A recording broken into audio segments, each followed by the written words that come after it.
Hello everyone, welcome back to online study on. आज हम इस वीडियो में स्टार्ट करने वाले हैं बिहार दरोगा यानी सब इंस्पेक्टर के लिए डेली मॉक टेस्ट, जिसमें आपको 50 MCQ देखने को मिलेगा और इसमें जो प्रश्न होंगे वो बिल्कुल एग्जाम्स के पैटर्न पे मतलब स्टैंडर्ड लेवल पे लेकर के हम लोग चलेंगे। तो डेली बेसिस पे आपको प्रैक्टिस करना है और जितने भी प्रश्न आपको इसमें दिए जाएंगे वो आप अच्छे से याद रखने की कोशिश करिए। तो चलिए शुरू करते हैं। और किसी भी तरह के स्टडी मटेरियल नोट्स के लिए हमारा हैंडराइटिंग नोट जो नोट्स है, अगर आप उसको लेना चाहते हैं तो आप हमारे एप्लीकेशन पे जा सकते हैं। प्ले स्टोर में आप सर्च करिए ऑनलाइन स्टडी जोन, इंस्टॉल करके लॉगिन कर लीजिए। उसके बाद कोर्स वाले सेक्शन में जाइएगा तो आपको सारी जितने भी हमारे एप्लीकेशन पे रनिंग बैचेस चल रही होगी आप उसको देख सकते हैं। ठीक है फ्रेंड्स, सबसे पहला प्रश्न ये है कि पिट्स इंडिया एक्ट के अंतर्गत निम्नलिखित में से किसे स्थापित किया गया था। तो सबसे पहला प्रश्न यहाँ से ये पूछा जा सकता है कि पिट्स इंडिया एक्ट जो कि पारित कब हुआ था, क्योंकि ऑलरेडी पूछा भी गया है। पिट्स इंडिया एक्ट 1784, ध्यान रखिएगा, पिट्स इंडिया एक्ट 1784, और इसमें स्थापित किया गया था नियंत्रण बोर्ड, यानी सही आंसर तो ऑप्शन ए को टिक करेंगे। साथ ही साथ यहाँ पे आप अच्छे तरीके से पढ़ भी सकते हैं कि पिट्स इंडिया एक्ट 1784 का उद्देश्य 1773 के रेगुलेटिंग एक्ट 1773 के रेगुलेटिंग एक्ट की कमियों को दूर करना था। इस एक्ट के तहत ब्रिटिश ईस्ट इंडिया कंपनी को पहली बार ब्रिटिश सरकार के नियंत्रण में लाया गया। पिट्स इंडिया एक्ट का नाम इंग्लैंड के प्रधानमंत्री विलियम पीट द यंगर के नाम पर रखा गया था। तो ये भी आप याद रखिएगा, नॉलेज के लिए इंपॉर्टेंट है। सेकेंड क्वेश्चन कि भारत के संविधान में संघीय शब्द का प्रयोग जो कि कहाँ पर हुआ है। संघीय शब्द का जो प्रयोग है वो भारतीय संविधान में कहाँ पर किया गया, ये आपको बताना है। तो अगर आपने सही आंसर ऑप्शन डी को टिक किया तो बिल्कुल सही जवाब है, इनमें से कोई नहीं, क्योंकि भारतीय संविधान में संघीय शब्द का उल्लेख हुआ ही नहीं है, कहीं भी नहीं हुआ है। तो राइट आंसर हो जाएगा ऑप्शन डी, इनमें से कोई नहीं। क्वेश्चन नंबर 3 है कि निम्नलिखित में से अफ्रीका का कौन सा एक देश ओपेक का सदस्य नहीं है। ओपेक का सदस्य नहीं है। ओपेक का जो गठन हुआ था आप सभी को पता है कि 1960 में हुआ था। ठीक है, सितंबर 1960, ये मैं लिख देता हूँ, सितंबर 1960 में इसका गठन हुआ था। कहाँ पर? तो इराक में हुआ था। ठीक है, बगदाद, ध्यान रखना, इराक में। और इसका जो मुख्यालय है वो वियना में पड़ता है, ऑस्ट्रिया की राजधानी वियना में पड़ता है मुख्यालय। इसमें टोटल अगर वर्तमान में बात करें तो आप यहाँ पे देख सकते हैं अकॉर्डिंग टू ऑप्शन कतर नहीं है, कतर शामिल नहीं है, क्योंकि कतर 2018 में ही इससे बाहर हो गया था। अंगोला, लीबिया, अल्जीरिया ये सब इसके अंतर्गत आते हैं। Saudi Arab, Algeria, Iran, Iraq, Kuwait, Angola, संयुक्त अरब अमीरात, Nigeria, Libya, Venezuela, Gabon, Guinea, Congo, ये सब इसके अंतर्गत आते हैं। ठीक है, ये इसके सदस्य हैं, तो ध्यान रखिएगा। इसके बाद क्वेश्चन नंबर 4 है कि सिनेगॉग निम्नलिखित में से किसका पूजा स्थल है। सिनेगॉग, तो करेक्ट आंसर हो जाएगा सिनेगॉग जो है वो यहूदी धर्मावलंबियों के लिए एक पूजा स्थल माना जाता है। ऑप्शन सी होगा करेक्ट आंसर। क्वेश्चन नंबर जो कि देखिए यहाँ पे 5th क्वेश्चन नंबर है, खुले बाजार के संचालन क्या संकेत करते हैं। खुले बाजार के संचालन क्या संकेत करते हैं। तो राइट आंसर हो जाएगा भारतीय रिजर्व बैंक द्वारा सरकारी प्रतिभूतियों की खरीद और बिक्री। ठीक है, खरीद और बिक्री, ऑप्शन हम बी को टिक करेंगे।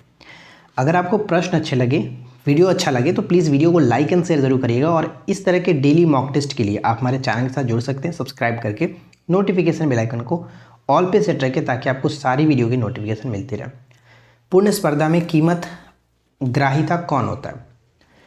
पूर्ण स्पर्धा में कीमत ग्राहिता कौन होता है।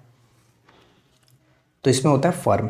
ऑप्शन सी हो जाएगा फर्म, ऑप्शन सी फर्म। उस रोजगार की स्थिति को क्या कहते हैं जिसमें कृषि श्रमिकों की उत्पादकता शून्य होती है।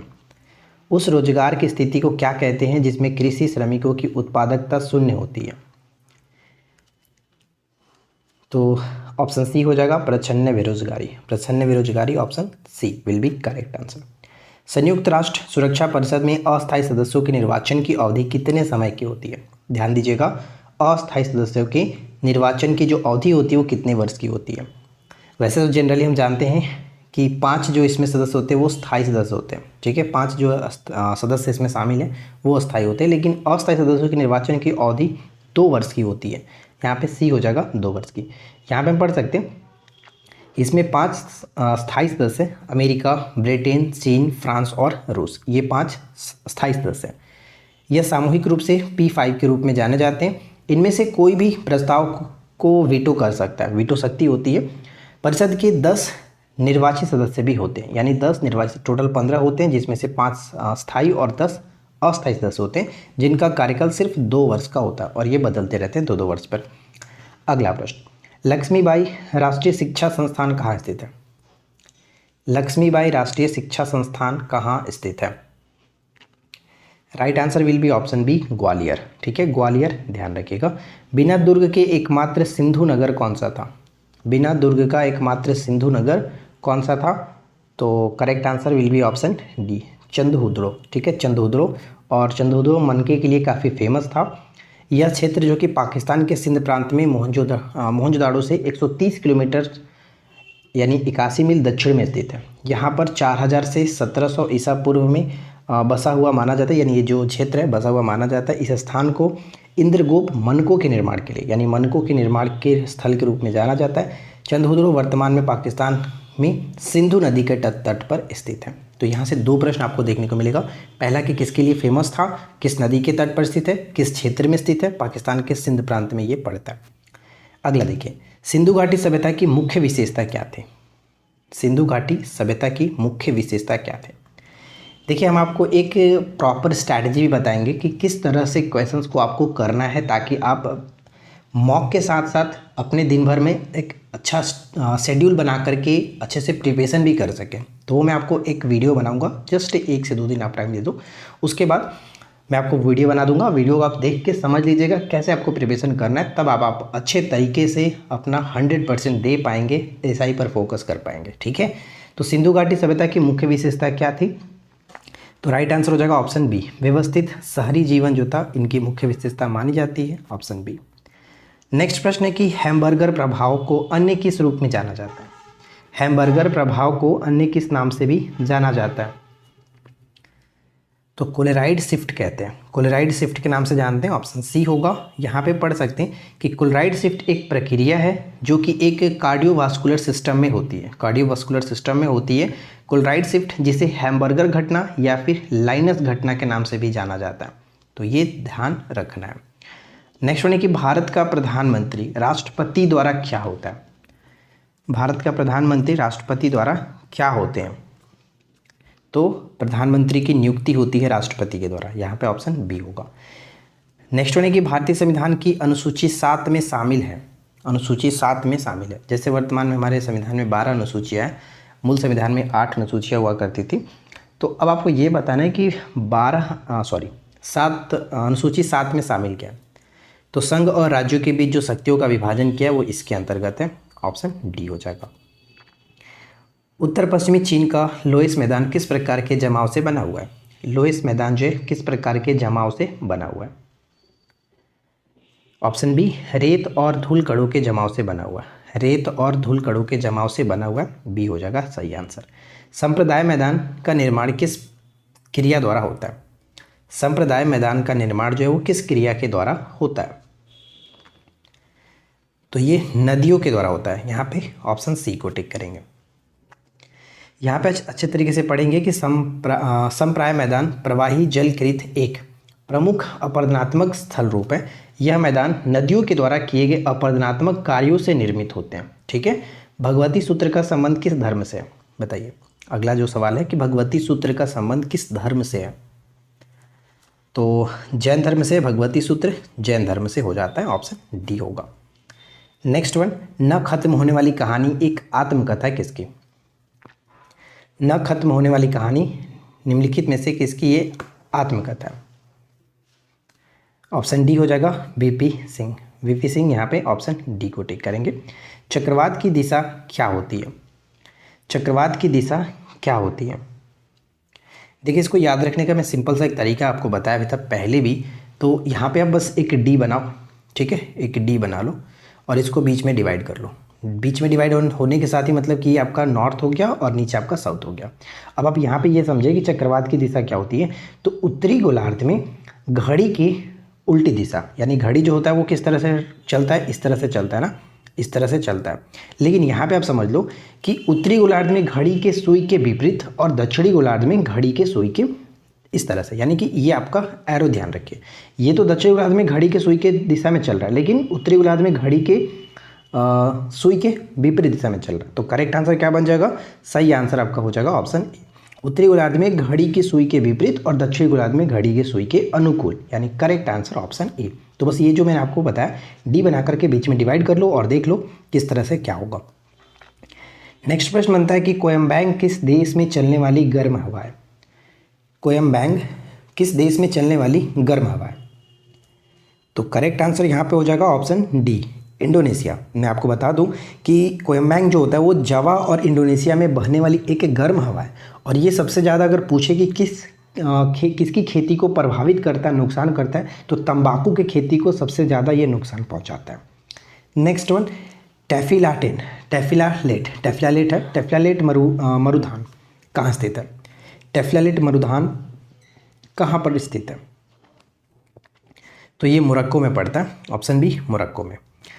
नेक्स्ट क्वेश्चन अगला कह रहा है कि टबाउकल किसकी सर्वोच्च चोटी है? टबाउकल जो किसकी सर्वोच्च चोटी है? आई होप कि आपने वीडियो को कर दिया होगा लाइक और चैनल को कर लिया होगा सब्सक्राइब। आज के इस वीडियो के लाइक्स का टारगेट हम 299 लाइक्स रखते हैं। देखते हैं कितने लोग बिहार एसआई के प्रति तत्पर हैं, ताकि हमें भी लगे कि हाँ आप लोग बिल्कुल रेडी हैं। तो 299 लाइक्स आज आपको करने हैं। टबाउकल किसकी सर्वोच्च चोटी मानी जाती है? तो यहाँ पे सी हो जाएगा बिल्कुल सही आंसर, एटलस पर्वत। एटलस पर्वत की ये सर्वोच्च चोटी मानी जाती है, और इसके बारे में कुछ पॉइंट्स भी मैंने यहाँ पे नोट डाउन किया, आप इसको देखिए।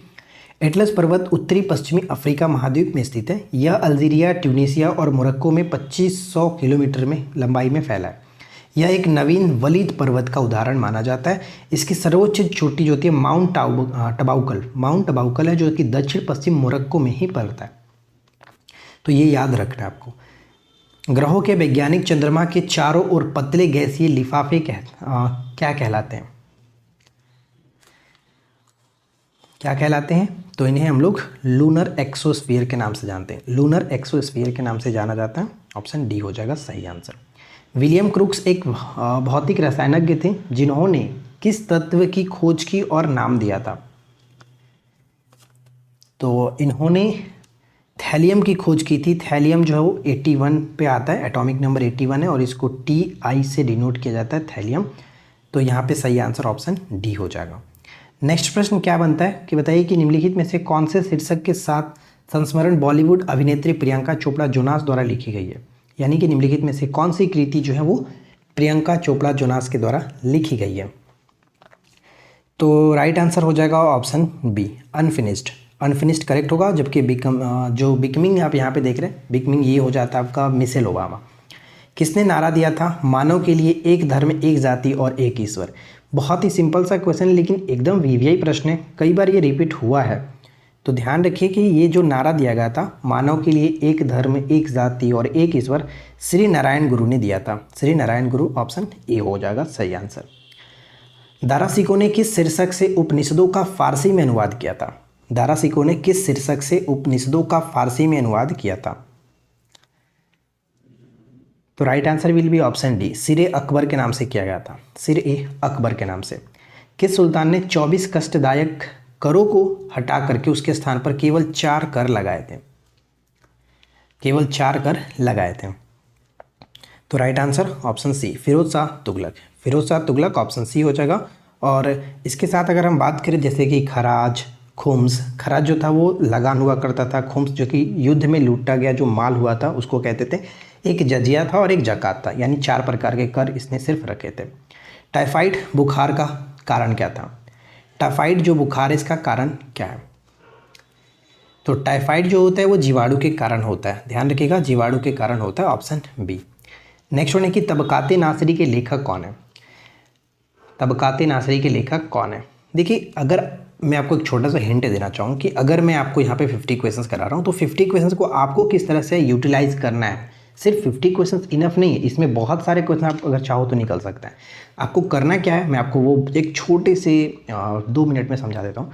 देखिए, अगर मैं आपको यहाँ पे 50 क्वेश्चन दे रहा हूँ तो 50 क्वेश्चन में से आप देखो कि मैं कितने टॉपिक को अच्छी तरीके से कर सकता हूँ, और इसमें से जो टॉपिक आपको मिल रहे हैं जिसमें आप थोड़ा सा लग रहा है कि डाउट है, नहीं कर पा रहे हैं, तो आप उस टॉपिक को भी जस्ट लिख लो, एक अलग कॉपी पे या अलग पेपर पे लिख लो उस टॉपिक से। यानी कि आज 50 में से बस आप 5 टॉपिक निकाल लो, इस 5 टॉपिक को आप खुद से पढ़ लीजिए। आज कहीं ना कहीं से मान लीजिए अगर मैंने तबकात नासरी के बारे में बताया कि तबकात नासरी के लेखक कौन है, तो हो सकता है कि ये एक साहित्यिक चीज़ हो गई, यानी मध्यकालीन भारत में जो लिखी गई साहित्यिक पुस्तक थी, रचना थी, उस टॉपिक को आप लिख लो और इसमें से जितने भी आप क्वेश्चंस निकाल सकते हैं, बुक से निकाल सकते हैं, नेट से निकाल सकते हैं, निकाल करके अलग कॉपी पे लिख लीजिए, उनको याद कर लीजिए। इसी तरह के 5 से 7 टॉपिक आप डेली बेसिस पे निकालिए और उनको आप खुद से पढ़िए, तब जाकर के आप 100% अपना दे पाएंगे। आई होप कि फ्रेंड्स इस तरह से आप करेंगे। अब ऐसा नहीं है कि सिर्फ और सिर्फ आप मैं 50 क्वेश्चन डाल दिया, देख लिए, आप हो गया काम, ऐसे प्रिपरेशन नहीं होगा, क्योंकि इस बार का जो कंपटीशन है वो बहुत ज़्यादा टफ होने वाला है, तो आपको भी उस लेवल की प्रिपरेशन करनी पड़ेगी। तो आई होप कि आप मेहनत करेंगे, क्योंकि सिर्फ सपने देखने से वो डबल स्टार नहीं मिलने वाला है, उसके लिए कड़ी मेहनत करनी पड़ेगी। और इस बार तो कड़ी मेहनत आप जितना पहले करते थे उससे डबल करनी पड़ेगी, ये आप गांठ बांध लो, क्योंकि सिर्फ और सिर्फ सोचने से नहीं होगा। ठीक है, तो यहाँ पे सही आंसर क्या होगा? Right answer will be option A, Minhaj उस सिराज, मिनहाज उस सिराज। और हमारे चैनल पे बहुत सारे टॉपिक्स आपको मिल जाएंगे जो कि ऑलरेडी मैंने करा रखे हैं एसआई से रिलेटेड, और जितने भी नोट्स है वो तो हमारे एप्लीकेशन पे है ही, जिनको ज़रूरत है वो तो जुड़ चुके हैं और वो आप पढ़ रहे हैं। तो बाकी आपके ऊपर डिपेंड करता है कि आप क्या करना चाहते हो। बांदीपुर राष्ट्रीय उद्यान कहाँ स्थित है?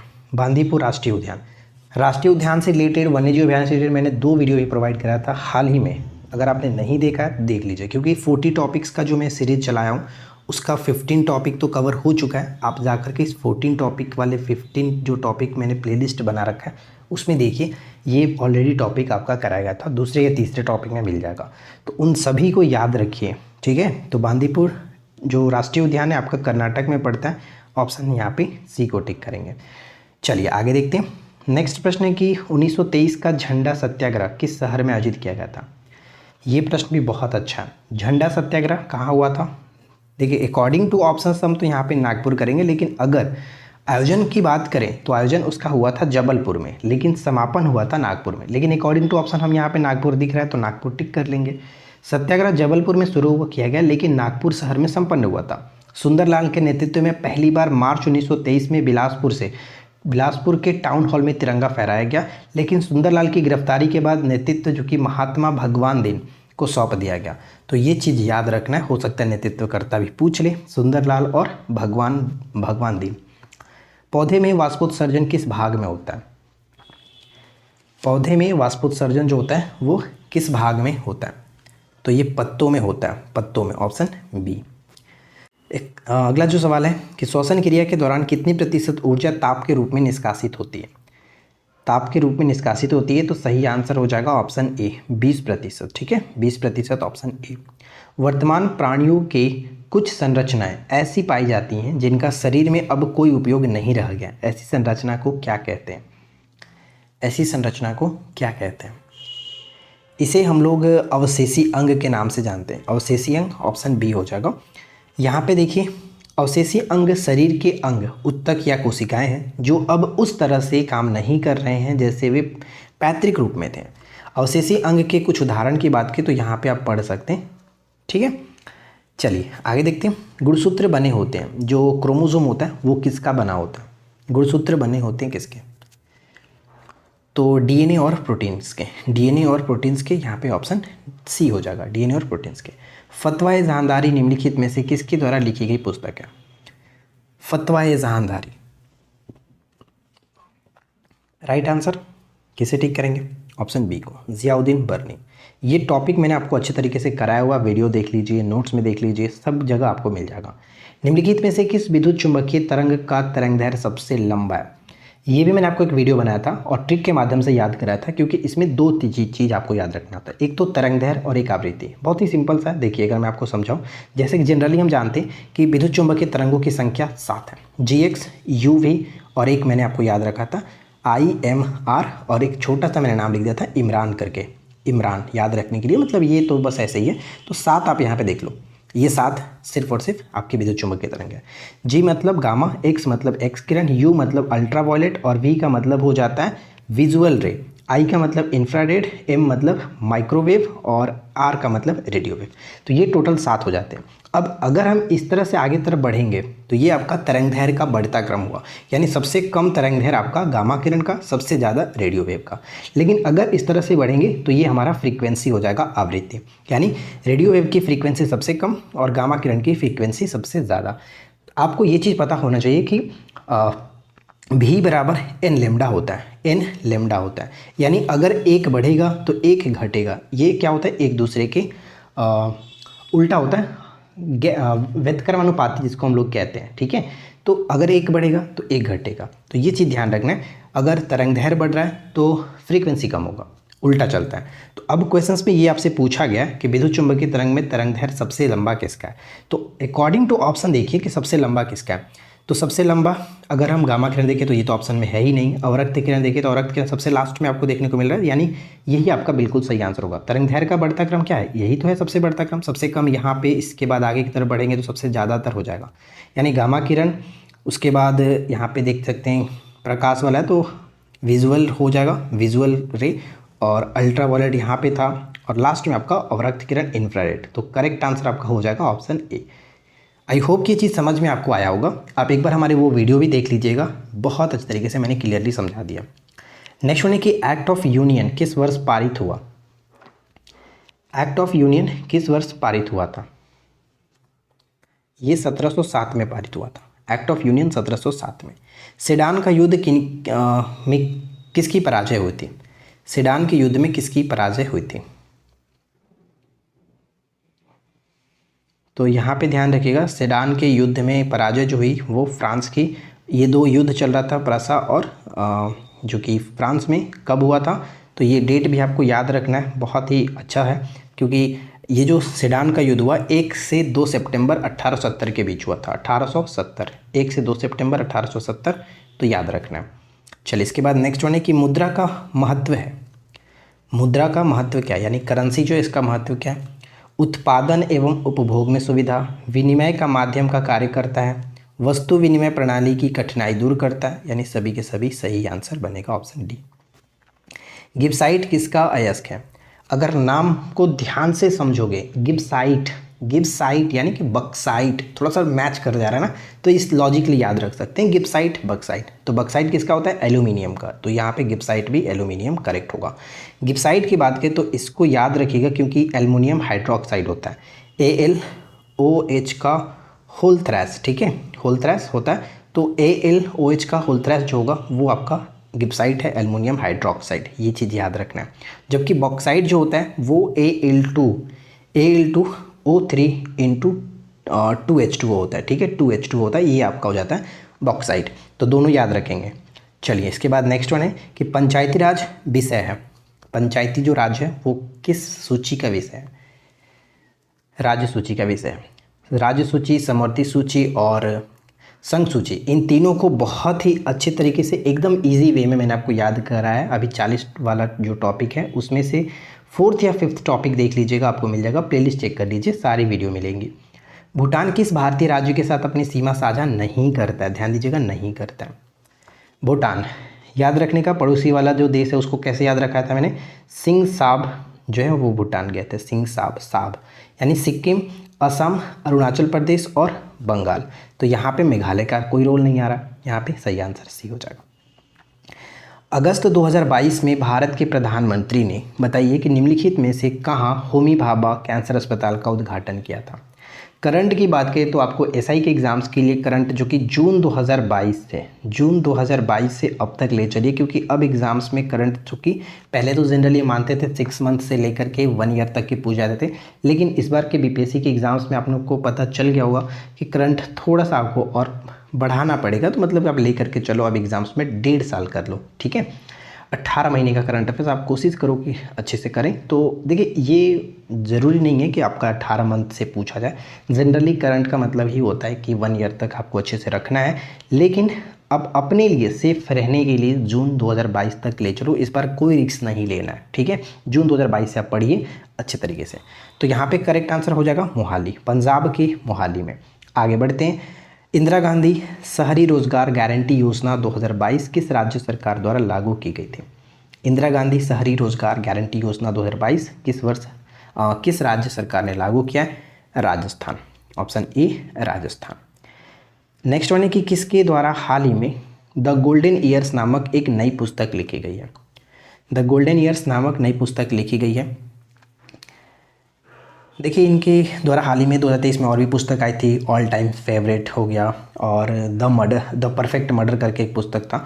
तो बहुत सारी पुस्तक इनके द्वारा हाल ही में आई थी, करीब 3 से 4 पुस्तक। तो रस्किन बॉन्ड बिल्कुल सही होगा, ऑप्शन बी। नेक्स्ट वन है कि किस संस्था ने भारत के सबसे शक्तिशाली सुपर कंप्यूटरों में से एक परम प्रवेगा को स्थापित और चालू किया? परम प्रवेगा। तो राइट आंसर हो जाएगा option D, IIT Bombay. IIT Bombay. Next one है कि अर्थशास्त्र का नोबेल पुरस्कार 2022 नहीं दिया गया। निम्नलिखित में से किसे अर्थशास्त्र का नोबेल पुरस्कार 2022 नहीं दिया गया? तो यहाँ पे भी एक टॉपिक निकल जा रहा है, नोबेल पुरस्कार जो भी दिए गए हैं उनको आप अच्छे से याद रख लीजिए, इस वर्ष का और पिछले वर्ष का भी। साथ ही साथ जो ग्रैंड स्लैम प्रतियोगिता होती है उनको भी याद रख लीजिए। तो यहाँ पे देखिए करेक्ट आंसर क्या होगा? ऑप्शन डी, क्लाउडिया गोल्डिन जो है इनको नहीं मिला था, क्योंकि इनको 2023 का, ध्यान रखिए 2023 का अर्थशास्त्र का नोबेल पुरस्कार मिला है, 22 का बाकी ये 3 लोग थे। याद रखिए, यही सब तो आपको याद रखने ही है। नेक्स्ट वन कि किसने वैश्विक ऊर्जा पुरस्कार 2022 जीता है? वैश्विक ऊर्जा पुरस्कार 2022 किसने जीता है? तो कौशिक राजशेखर। ऑप्शन सी, कौशिक राजशेखर बिल्कुल सही आंसर होगा। तो यहाँ पे हमने 50 MCQ डिस्कस किया। आई होप कि ये वीडियो आपके लिए हेल्पफुल रही होगी, अच्छा लगा होगा। आप नीचे कमेंट करके बताइए कि आज का ये फर्स्ट क्लास आपके लिए कैसा रहा। एक क्यूज का क्वेश्चन है कि निम्नलिखित में से कौन अकबरनामा के लेखक है? तो आप नीचे कमेंट करके बताइए कि अकबरनामा के लेखक कौन है। ठीक है, वीडियो अच्छा लगा हो तो लाइक एंड शेयर करिए, और आज की इस वीडियो का लाइक्स का टारगेट 299 है, तो लाइक कर दीजिए। और अगर आपको पेड कोर्स ज्वाइन करना है तो आप हमारे एप्लीकेशन पे जा सकते हैं, वीडियो के नीचे डिस्क्रिप्शन में एप्लीकेशन का लिंक दिया गया। मिलते हैं नेक्स्ट क्लास में नए टॉपिक के साथ। Thanks for watching, keep learning, have a good day.